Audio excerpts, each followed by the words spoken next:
Hi, Godless voice here. Special little snowflake syndrome. You see it all the time. It's a form of narcissism. And narcissism is recognized as a social disorder, psychological dysfunction, mental issue, a sense of a person being grander than they really are. You'll see this in both sides of the field, non believers and believers. Ashamed to say, it doesn't really hold any very specific preference over who it's going to afflict. The believers, however, it is ingrained in their system because they believe that some cosmic being thinks they're special.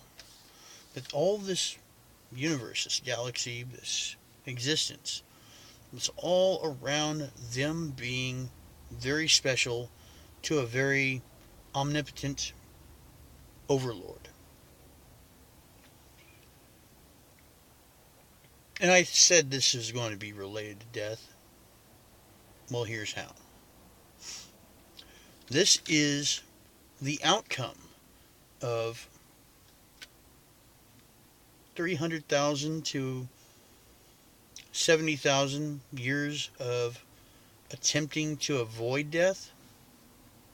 I say it loosely between those years because evidence kind of goes back and forth between when we actually became cognizant that death was an altered state of us, the alternative of living, when we became concerned with it. Well, the outcome nowadays is to feel very special about yourself. And atheists do it too. But it's driven by supremacy of intelligence. Unfortunately, that isn't always the case for some atheists. Not all atheists are smart. Sad to say. And oftentimes the ones that think they're smart are the ones that are a problem. I myself, I'm a dumbass. I just happen to think logically, critically, and scientifically. So that gives me an edge. But whenever it comes down to the brass tacks, I haven't really been educated on a whole lot. So you're just dealing with what I'm thinking about based on those principles. I have no problem with that either. Seems to me that the smarter I get, the more I realize I don't know. But then you have these people that think they are the center of the universe. That they are somehow entitled to other people's benefits, respect, love, adoration. It starts with them being children.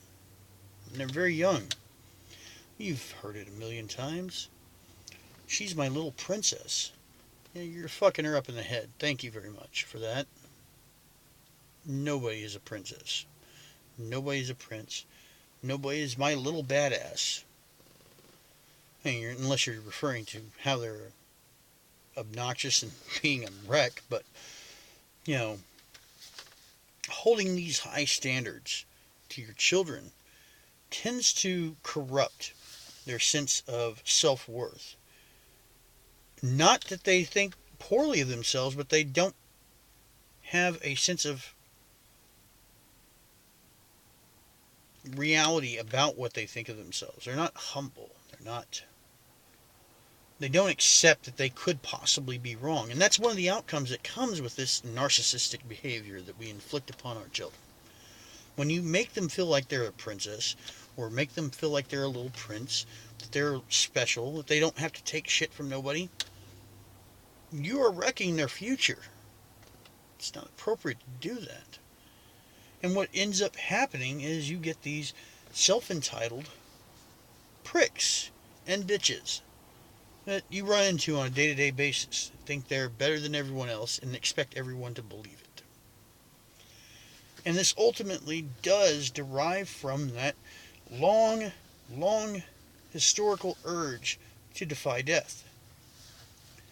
It's become something of a novelty, much like prayer. Prayer in primitive times, you'd pray for crops to be good. You'd pray for the life of another. You'd pray for a good hunt. You'd pray for very realistic, tangible, and reasonable things. Nowadays, you pray to find your keys. You pray for the, Seahawks to win the game. And it all becomes very trivial. Well, narcissism, special snowflake syndrome, that is the trivial version of our defiance of death. We want to feel special. We want to feel so special that we are going to delude ourselves into thinking that we're special. I have a proposition, an idea that I'd like to share with you that you might actually go for. I think it's a very grounded sense of thought. I am insignificantly significant, meaning I recognize that I was constructed off of the dead remains of a star going supernova. Wow, isn't that awesome? But so has everybody else. We all have. We're all insignificantly significant.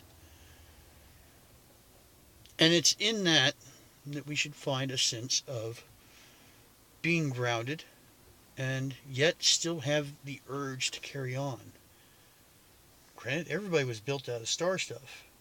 Or stardust, as Neil deGrasse Tyson likes to say it. But you are built out of star stuff. Come on. That is fucking awesome. It's the most realistic perception I can think of to have for it. Whenever I'm dead and gone, whatever my works were, maybe this video, maybe not. I doubt I'll ever meet the criteria of Shakespeare,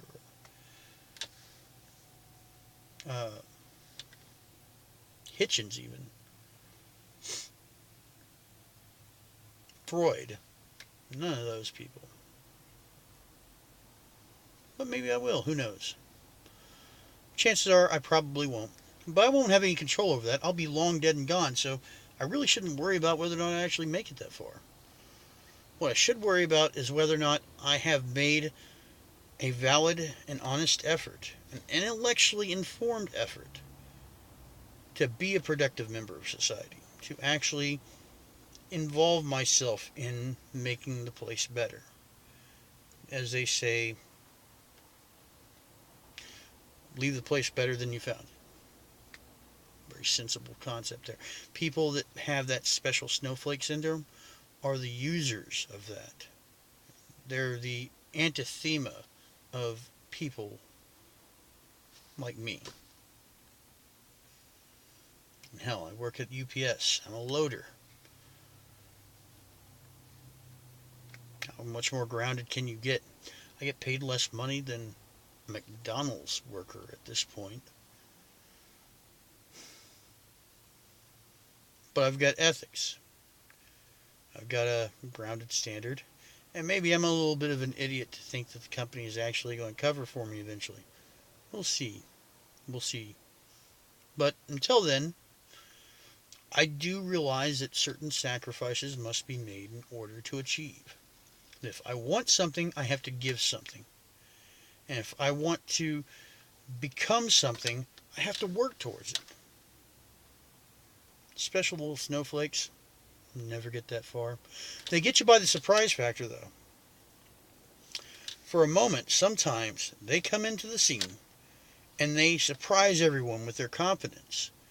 And for a moment, everybody around them thinks that they just might be that rock star that they claim to be. And sometimes they get away with it. Not always. Eventually somebody realizes this is just an over-entitled prick trying to get over. Don't wreck your kids by making them feel like they're better than everyone else. Just make them feel special to you. That's the best you can do. It's the best you can do for them. It's the healthiest thing you can do for them. Make them special to you. Let them know that your efforts, your goals, your wishes, your desires are being poured into them. And that they are going to be the ones that carry on your legacy. That's pretty important. It's very important. Making them think that they're better than everybody else, it's probably the worst thing you can do to your kid. So, there's my thoughts on the narcissistic. Sorry, I've had a few drinks. Narcissistic affliction of special snowflake syndrome. What are your thoughts on this? Aside from my little flub there at the end. I'm not even going to bother trying to reshoot this damn thing because I've said quite a bit and I don't think I can say it again. Yeah, these things go completely unscripted. So what are your things below? What are your thoughts? Comment below. Obviously, I need to lay off the Sangora. Is that how you pronounce that shit? Sangria. My bad. Maybe I should lay off the sangria before doing this. Or maybe have a little more. Who knows? At any rate, comments below. Do you agree? Do you disagree? What's your opinion? Like, share, subscribe. And this is Godless Voice. Having one last drink before I sign off.